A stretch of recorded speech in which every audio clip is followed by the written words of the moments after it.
Hi, hello and welcome to my channel. Today we are filming a speed review, so I have a few products in here that I want to mention. Some of them are great, some of them are pretty awful, so let's start. Mostly these are drugstore. So I tasted two products from Makeup Revolution. I have the blush in here and this is the plumping lip gloss. So let's start with the blush. It is a baked blush and this shade is Peach Pop. This blush is overall pretty nice. I learned that for me, drugstore doesn't know how to do blushes. So this, hopefully it is the last blush that I'm purchasing.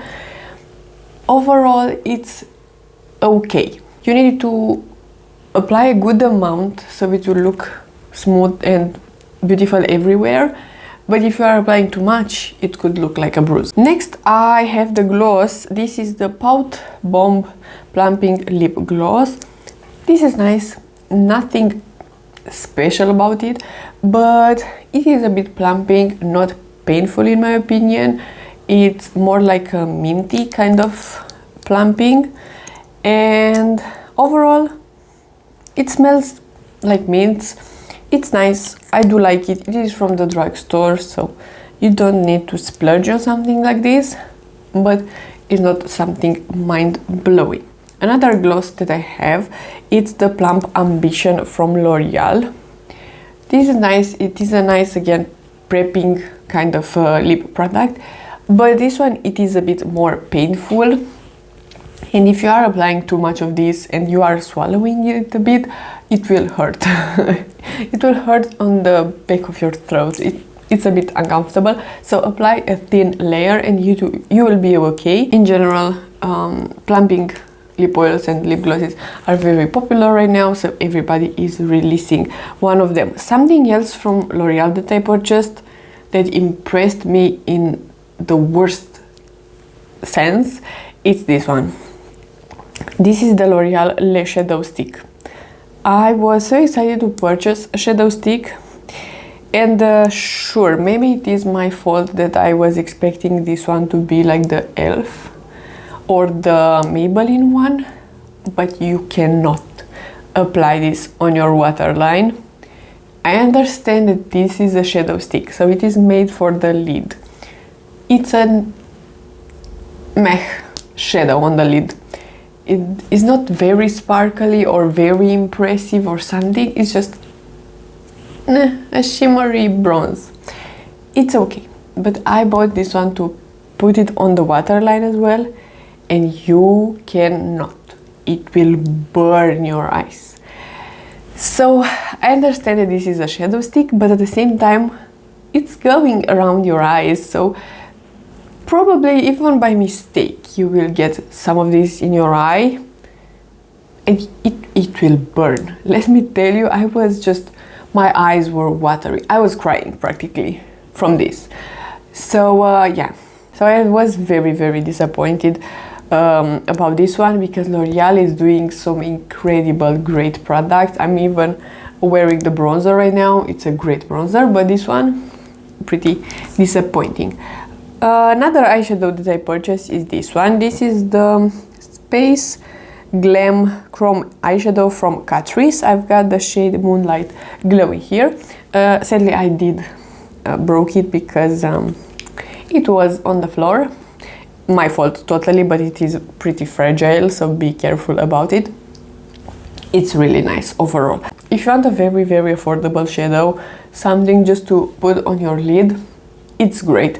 It is like a multi-chrome shadow, but it's not, don't expect that special, like indie shadow kind of eyeshadow. It is not. It is a drugstore eyeshadow, so it looks beautiful, don't get me wrong.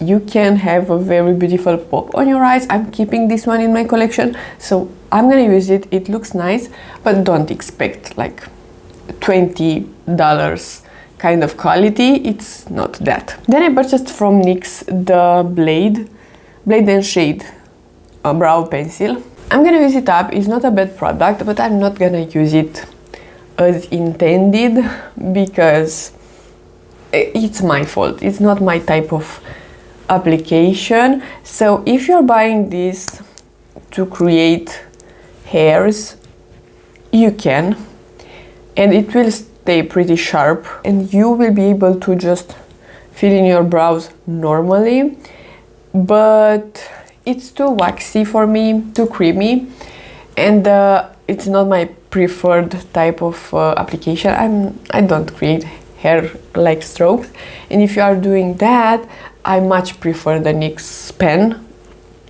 For that one, the NYX pen is 11 out of 10. So good quality, can't recommend it enough if you are creating hair like strokes. This one is nice. It is a nice addition because you can use it both ways, so that is nice. But yeah, it's just a bit too waxy for me. I much prefer the other one, the powder pencil. That one is a bit more dry and a bit more my taste. Let's talk about a sunscreen, because I purchased this one. It is the Beauty of Joseon Relief Sun Aqua-fresh. It is the version that is more matte. I have it on my skin today. I really like it. Korean sunscreens are just on another level, and I do love the normal one as well. That one is glowy, and sometimes I do like it. That one works with everything.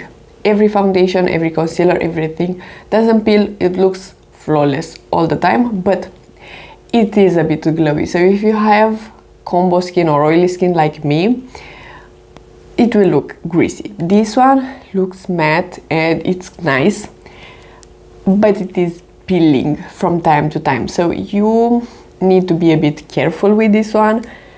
You can make it work. It looks beautiful today, for example.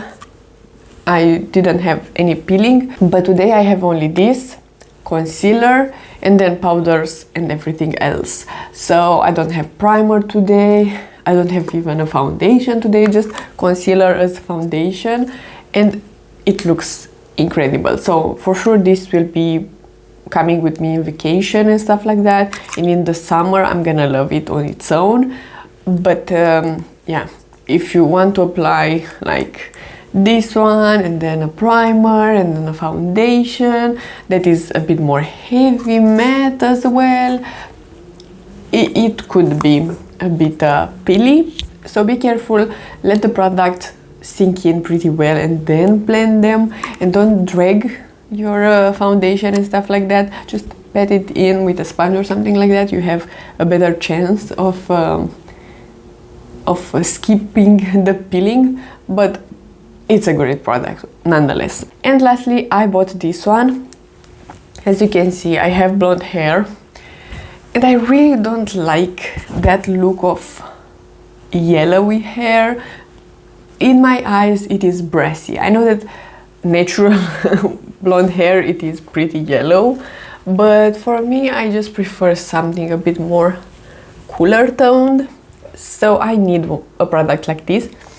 And previously I was using the Olaplex conditioner. I used the shampoo and then the conditioner. They are nice, but the shampoo is too big of a quantity. I'm not using it that often, so it will just go bad. And the conditioner, if I'm using it regularly, it makes my hair gray because it is pretty strong and I'm applying it only on my ends. So even though it doesn't make sense to apply it as a shampoo because I don't have blonde roots, for me it makes more sense. Let me explain. So if I'm applying a product like this, let me tell you what it is first. This is a Moroccanoil Blonde Perfecting Purple shampoo, and I bought it in the mini format. That's one point. So it is an expensive product, but it is in a mini, so I much prefer paying a bit more but buying a quantity that I can use in a normal amount of time, so it will not go bad. I'm gonna use it up. It's just better in my opinion, because if I'm buying a bigger bottle, it will go bad and I'm gonna throw money out of the window practically. So first of all, it comes in a mini, and second of all, I can apply it on my roots like a normal shampoo. It will not make my roots purple because I don't have blonde roots. And then the excess that it will just naturally be on my ends, it will make my hair blonder enough. Because like I mentioned, the Olaplex one, the conditioner, was making my hair gray. I don't want my hair to be gray, I don't want my hair to be darker, so I think this is the good middle for my hair. So this was everything. I hope this video was helpful and I hope you liked it. So if you did, please give it a like and subscribe, and I'm gonna see you next time.